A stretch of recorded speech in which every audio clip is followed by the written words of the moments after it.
বিদায় হজ সূচনা।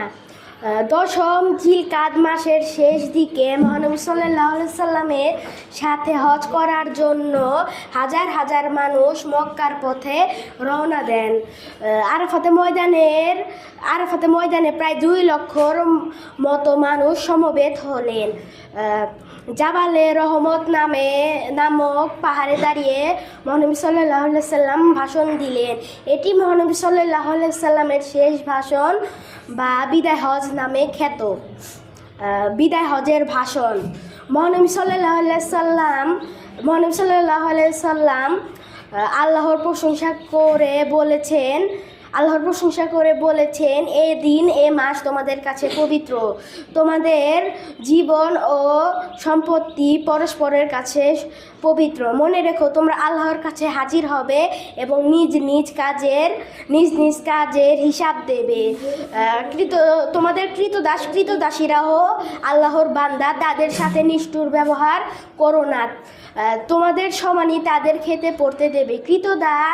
কৃতদাসীরাও যত গরিব হোক না কেন তাদেরকে সম্মান করবে। মুসলমান একে অন্যের ভাই।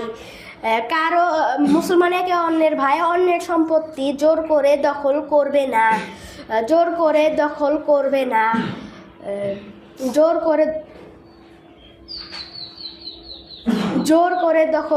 না। নিজ নিজ ধর্ম পালন করবে। অন্যের ধর্মের উপর নিজের ধর্ম চাপিয়ে দেবে না।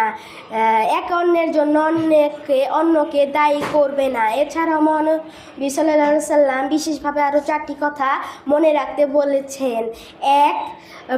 বলেছেন। এক, আল্লাহ ছাড়া আর কারো উপাসনা করো না। 2, অন্যের সম্পদ অন্যায়ভাবে হরণ করো না। 3, কাউকে অন্যায়ভাবে হত্যা করো না। 4, কারো ওপর অত্যাচার করো না। এছাড়া মহানবী সাল্লাল্লাহু আলাইহি সাল্লাম আমাদের কাছে আরও 2টি জিনিস রেখে গিয়েছেন। 1, আল্লাহর বাণী আল কোরআন। 2, আল্লাহর প্রেরিত পুরুষ রাসূলদের জীবনাদর্শন, যা তোমাদের সরল ও সৎ পথ দেখাবে। উপসংহার। মহানবী সাল্লাল্লাহু আলাইহি সাল্লামের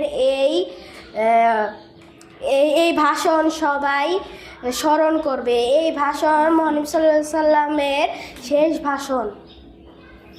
আচ্ছা, ধন্যবাদ অনেক মহাদেবকে।